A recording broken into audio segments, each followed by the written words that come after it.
So hello everyone, hope everybody is doing well. This video is the continuation of the chapter heat. In the previous notes of the chapter heat, I gave you the notes of laboratory and clinical thermometer. In this video, this is actually the continuation of the topic heat. In this video, I'm going to explain you the topic transfer of heat.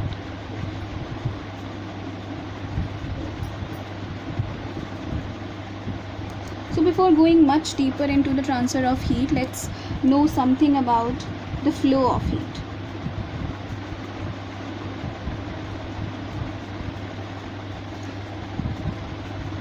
How does the heat flows? So now let's understand this through an example. Let's take two containers, they both are connected, and this is container A and this is container B. This very A container, it contains water and the B container is empty. So it's obvious that the water from A container will flow into the B container till both the containers have equal level of water. It's obvious. The water, nothing can flow from B container into the A container. A container is filled, A container has something to give to B container. B container has nothing. In the same way, the heat also flows in the same way.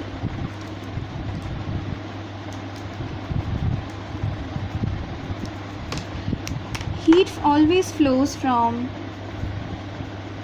a hot object to the colder one.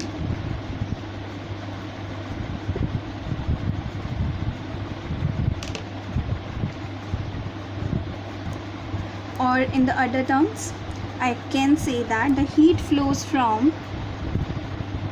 higher temperature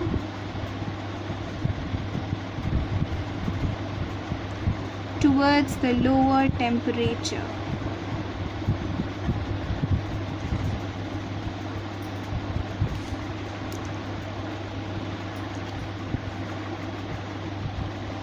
In the simple terms, you can explain to others also in the simple terms like the heat flows from hotter object to the colder object, or you may also explain like it flows from a higher temperature body to the body having the lower temperature.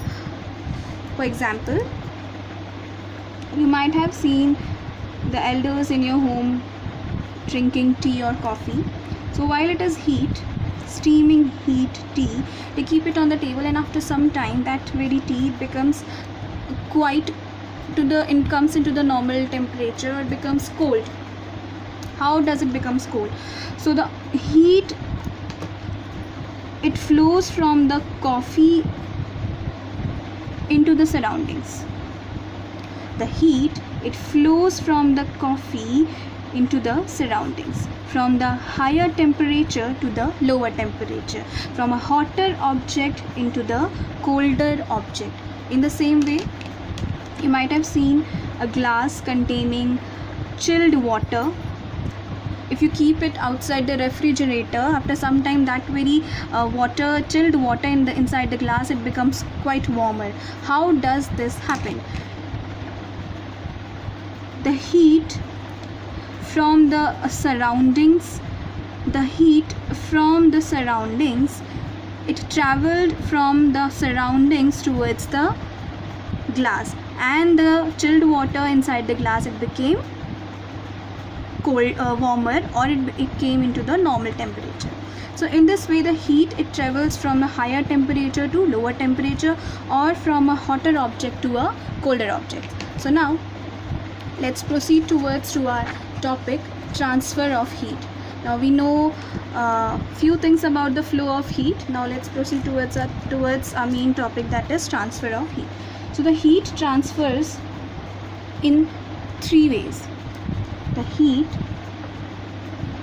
transfer of heat. The heat, it transfers in three ways. The three ways or the three modes of the transfer of the heat are: number 1 is conduction, number 2 is convection, and number 3 is radiation. So let's start from our very first mode, that is conduction. What happens in conduction? Okay, let me tell you first thing very important, that is conduction. It takes place in solids. Conduction, the transfer of heat, this very mode of transfer of heat, it takes place in the solids. So how the heat transfers in the process of conduction? First let me write and then I'll explain whatever I have written through an example. So the transfer of heat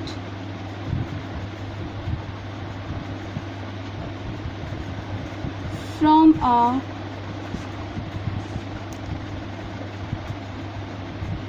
hotter end of an object to the colder end. This very transfer of heat from a hotter end of an object in solids to the colder end is referred to as conduction. In this very mode of heat transfer, the heat it transfers from a hotter end towards the colder end. So let me explain you this through an example. How?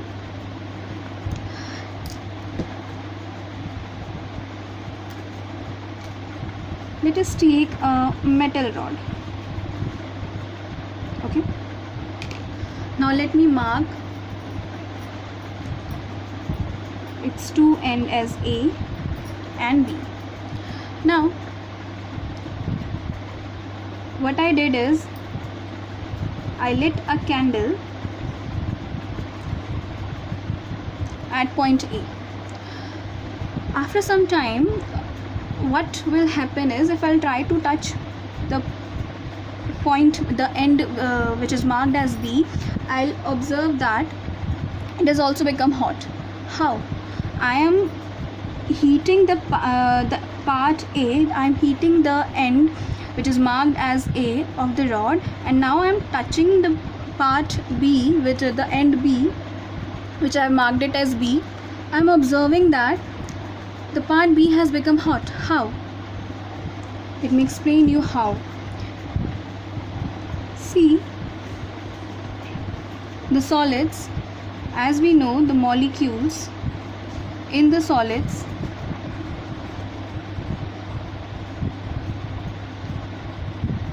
they are very tightly packed. They have small intermolecular spaces between them. So what do? Is they vibrate in their particular position. They vibrate here in their particular positions only, because they cannot leave, they are not allowed to move freely. Okay, as in the liquids and the gases, here the in the solids, the molecules, they are very tightly packed and they vibrate in their respective positions only. So what happened is, as I heated the this very end of the rod, and after some time when I tried touching this very end of rod, I found that this very end of rod has also become hot while I am heating this very part, and after some time I am observing that this very point, it has also become hot. What happened is, as I told you, that the solids, they are made up of everything. Every matter is made up of the molecules. So in the solids, the molecules, they are tightly packed. They cannot leave their they leave their positions. They vibrate in their particular position. So what happened is, as soon as I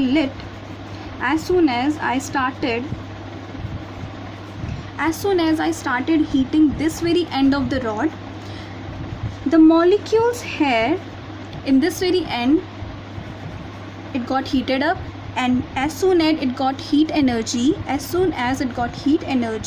started vibrating very fastly. It starts vibrating very fastly. So what happens is, suppose there are 4 people. They are sitting in a compact area.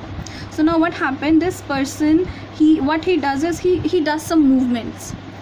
So what he'll do while doing his movement, he'll hit his neighbor. Obviously he'll hit his neighbor because they are sitting in a compact area, they are sitting very much close to each other, and as soon as this very child will start any movement, he will eventually, naturally, he will hit its neighbor. In the same way, as soon as this very end is heated up, the molecules present over here, they start vibrating very vigorously or very fastly, and they hit their neighbor, and then this very particular molecule, it hits its neighbor, and then the process, it continues, and in this way the heat, it travels to point B from point A. As soon as the molecules here in the point A, they got the heat energy, they start vibrating very fastly, and during their vibration they hit their neighbor, and this very process is, it continued till point B, and the heat is transferred from point A to point B in this way. One more thing which need to be observed is,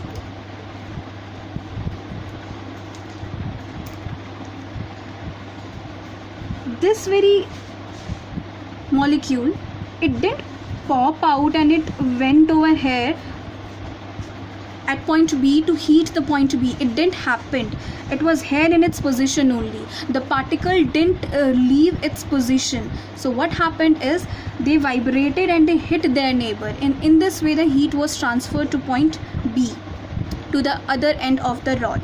The molecules, the particles, they didn't leave their position, they didn't left their position, they were at their positions only, at their respective positions only. So what happens in convection is, first of all, it takes place in solids, and second of all is that there is no any movement of particles during conduction.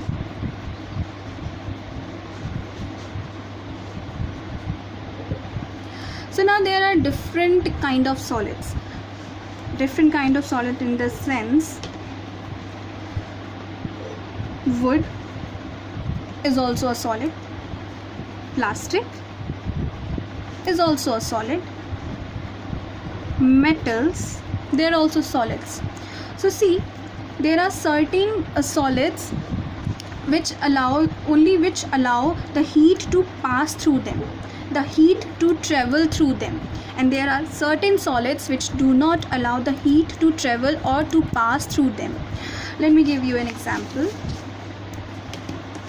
You can do this at your home also.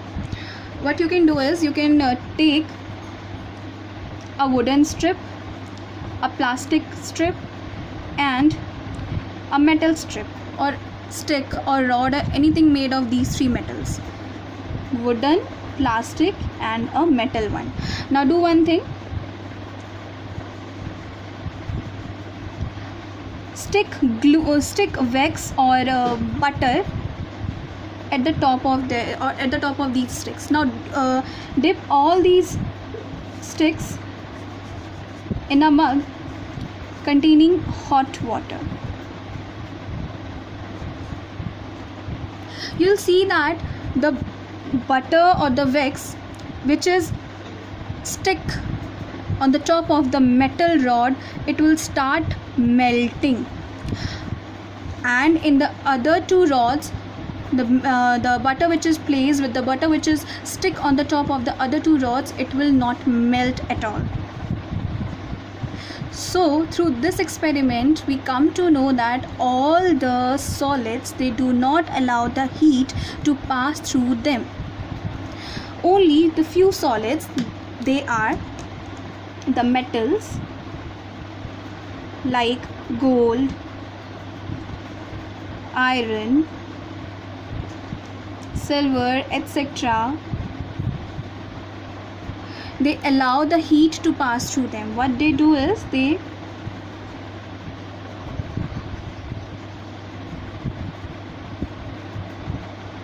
allow the heat to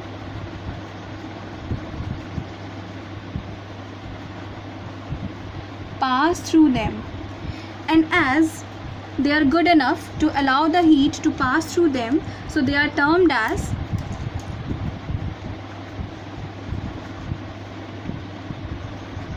good conductors of heat. Since they are good enough that they allow the heat to pass through them, to travel through them, so they are termed as good conductors of heat. And on the other hand, the other solids like wood and plastic, as we saw in our example right now, they do not allow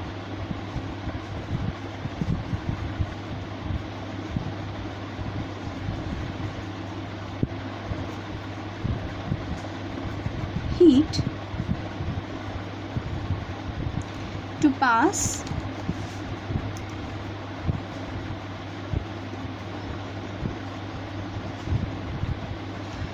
so they are not good enough to allow the heat to pass through them, so they are termed as bad conductors of heat.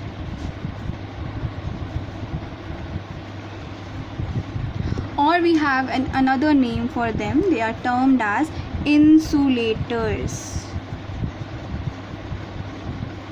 Okay, got it? So now here our conduction, it comes to an end. So now let's proceed further with the topic, with the second mode of the transfer of heat, that is convection. See, this is very important topic, so I hope you people might be paying attention and your focus is on here only. So let's proceed with the topic convection.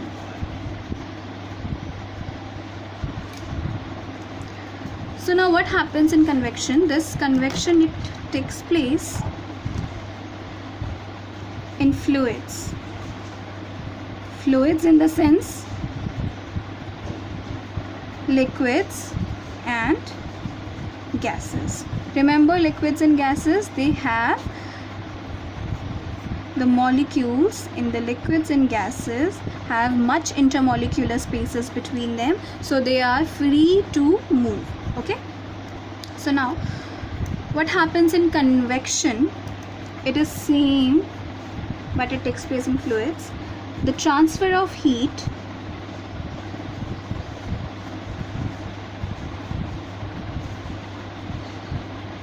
from one end of fluid to the other end is termed as convection. How does this happen? Let me demonstrate, or let me give you an example.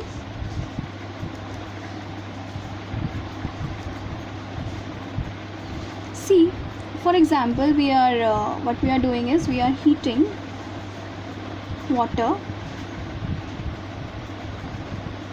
We are heating water in a vessel, and this is our fire. So we are heating water in a vessel. Now what happens during the heating of water? As we know, the molecules in the liquids and gases, they are having much intermolecular spaces, so they are free to move. Okay, so what happens when the water is heating up? The molecules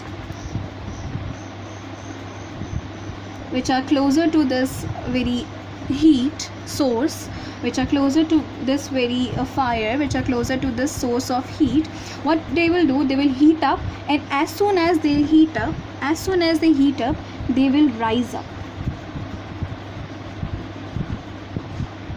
See, this happens now. If someone leaves their position it becomes vacant.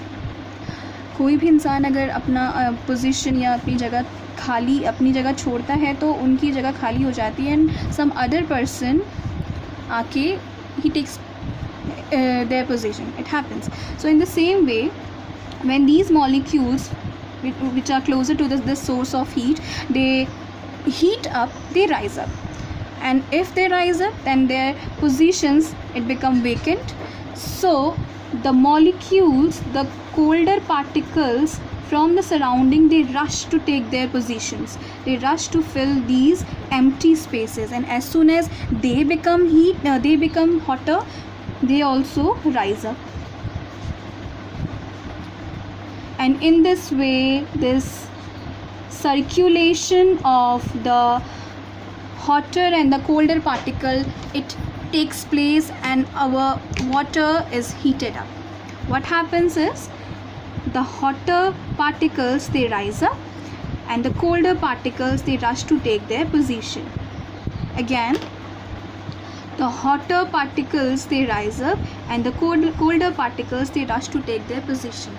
So this very circulation of rising up of the hotter particles, and rushing of the colder particles to take their position, it creates some sort of convection current.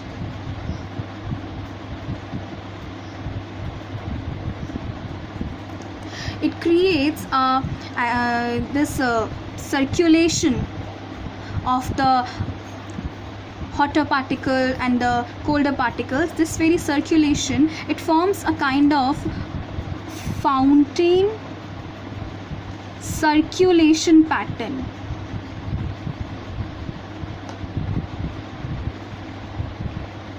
And this very circulation pattern, it is termed as the convection current. And this very convection current, it takes place in the air and the ocean. So let's see some of the convection currents. Number one is sea breeze.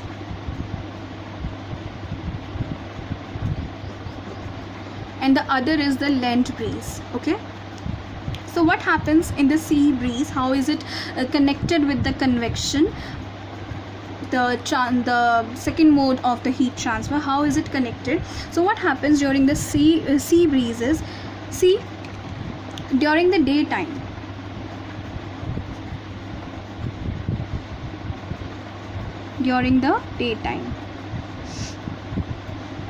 obviously,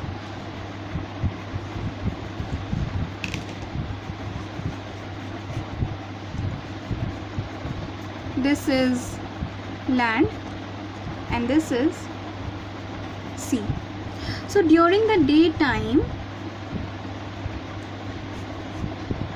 the land heats faster than the sea. During the daytime, the land, it heats faster than the sea.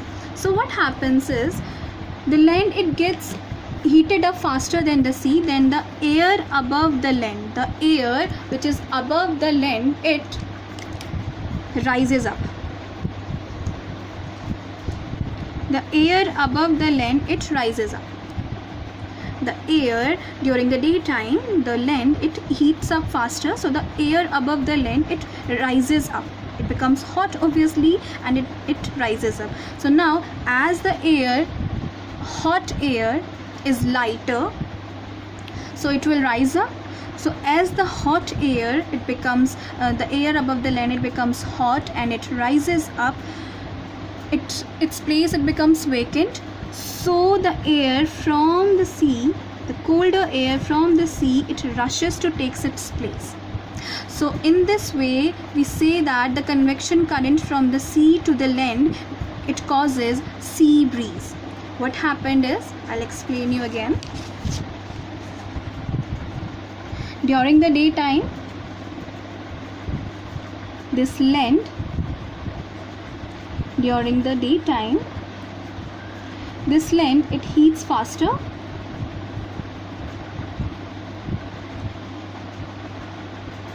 than the sea.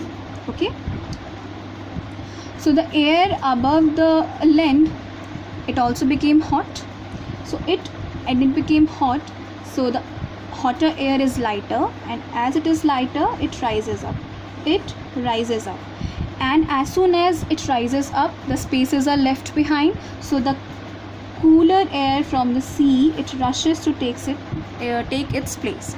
So this convection current from the sea to the land, from the sea to the land, the convection current, let me write it. convection current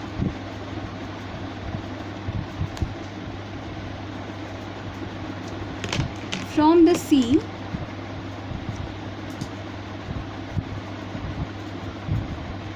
to the land, it causes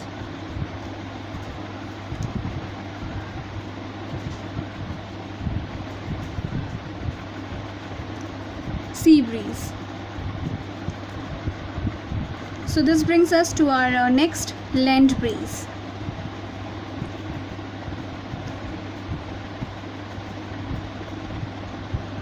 So now what happens during the night time?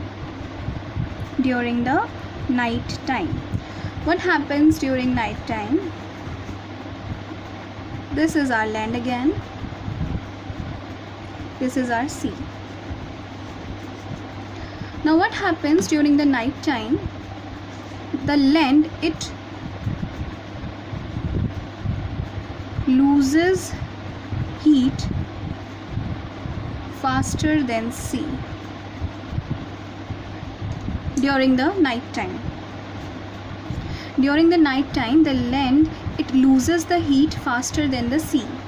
During the daytime, the land gets heated up faster than the sea, and during the night time, the land, it loses heat faster than the sea. So what happens is, the air above the sea, it becomes warmer or hotter, so it becomes lighter. So if it will become lighter, it will rise up. It will rise up, and the spaces will be left behind vacant. So the cooler air from the land, it rushes to fill those empty spaces. Again, during the night time, the land, it loses the heat faster than sea. So the sea is still hotter than the land. So the air above the land, it becomes hotter, then it becomes lighter, and then it rises up. It rises up and it leaves its spaces vacant. So the cooler air from the land, it rushes to take place. It rushes to take the place of the vacant spaces. It rushes to fill those vacant places. And in this way, the convection current, let me write it.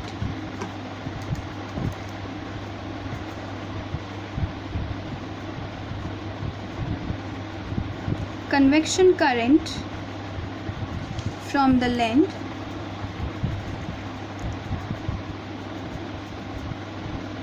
to the sea. Convection current, convection current, what is convection current? As I told you, the circulation of the warm and the colder particles. The warm and the colder particle. This is the convection current. So the convection current from the land to sea during the night time. Convection current from the land to sea. It causes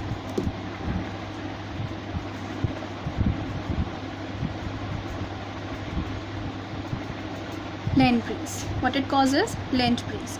So now let's move further to the third topic, and that is radiation. So before hopping on to the third topic, I would like you people to give you an example of the convection current in our day-to-day life. As you might have seen, the room heaters,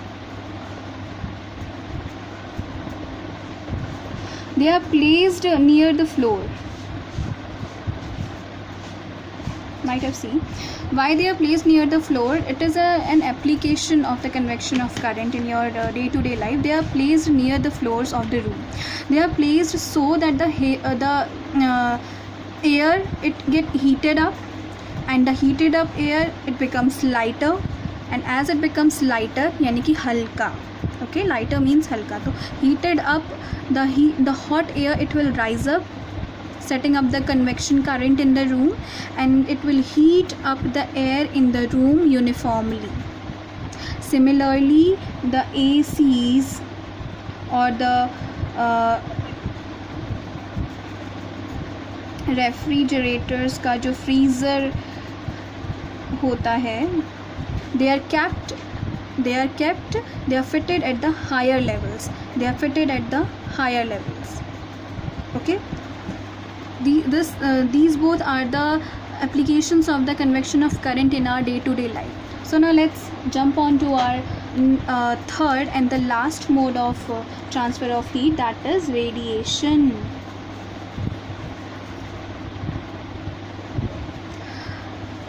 In the previous two, what we saw is convection, it takes place in fluids, that is liquid and gas. Conduction, it takes place in solids. But radiation do not require any sort of medium. Medium means solid, liquid and gas. It doesn't require any medium for the travel of the heat. So radiation, it can be defined as the process of transfer of heat which can take place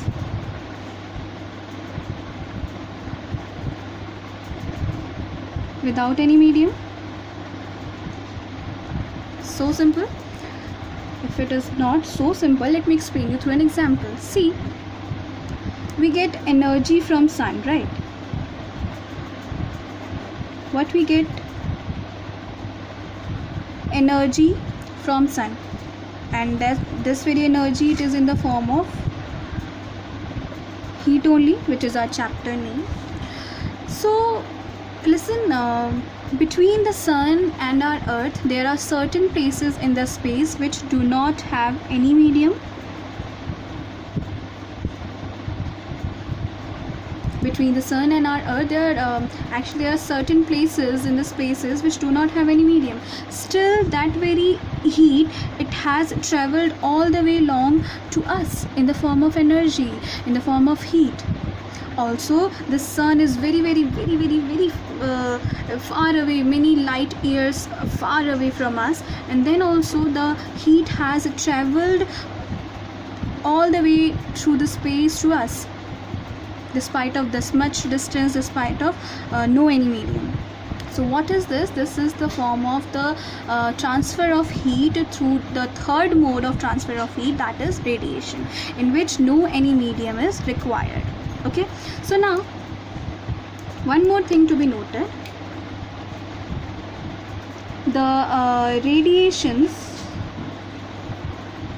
Acha, I have got one more example also in my mind right now. I'll tell you after this. Okay, the radiations carrying heat energy, they are called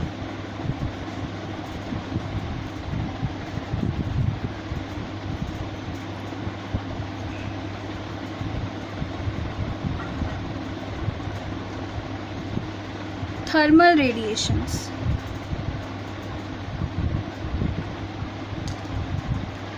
So I was talking about an example. See, what happens is sometimes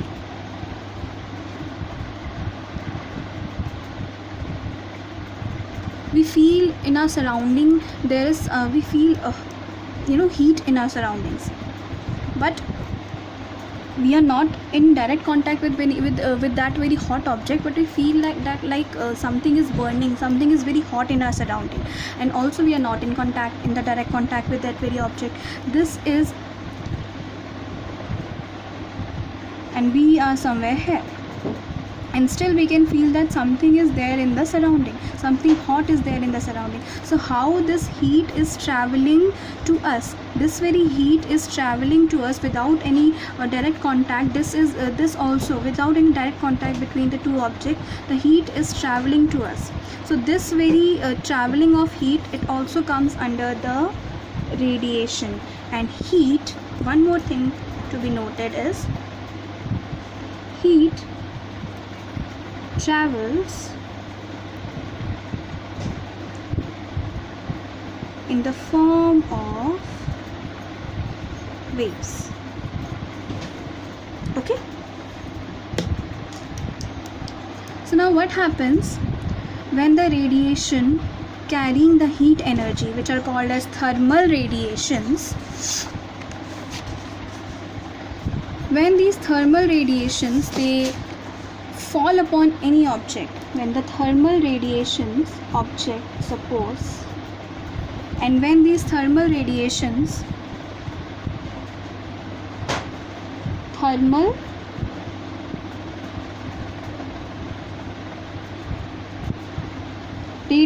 they fall on any object, so what happens is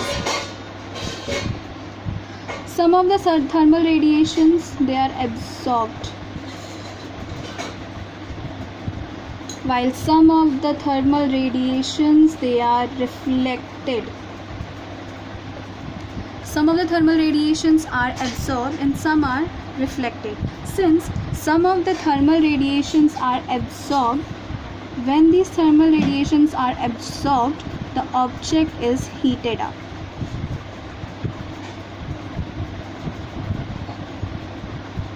Okay. Now this amount of absorption of heat by the object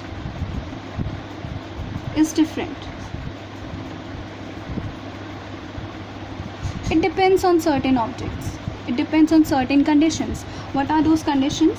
Those conditions are, number one,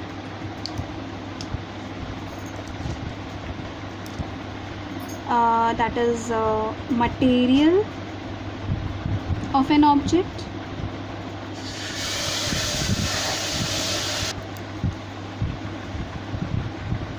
that is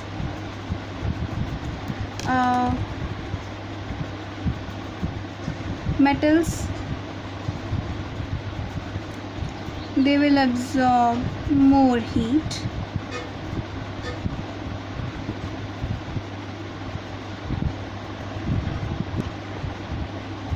as compared to the non-metals.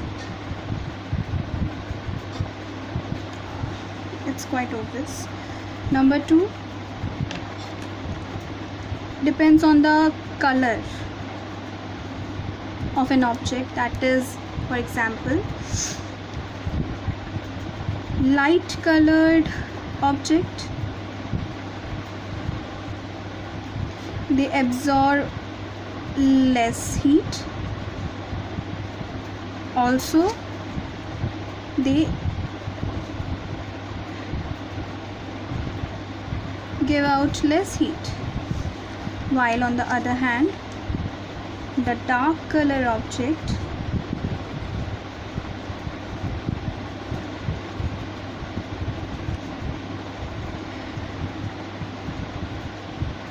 they absorb more heat, also they give out more heat. So this is the only reason why we wear light color clothes during summers and dark colored clothes during winter, because they absorb more heat, they keep us warm. It's quite obvious. And the third one is its distance from the source. So let me explain you this very point with the help of the previous example. As I told you that sometimes we feel heat in our surrounding, right? Although that very object is quite far away from us, but still we can feel the heat, hotness of that very object traveling all the way through in the form of waves to us. If that object is so much far, is so very far, despite of being of this much distance, we are feeling so much hot. If that very object comes closer to us, then we'll feel much more hotter. So this is the only explanation of this point, the distance from the source. The more close the source and the object will be, the more heat will be absorbed. The more away the source and the objects are, the less heat the object will absorb. So in this way, from here at this point, this transfer of heat, it comes to an end, and everything has been explained by me in this video related to the transfer of heat. So I would advise you people to go through this video, and if you're not understanding anything, if you're having confusion, if you have any doubt, kindly message in your respective groups, and I'll answer them.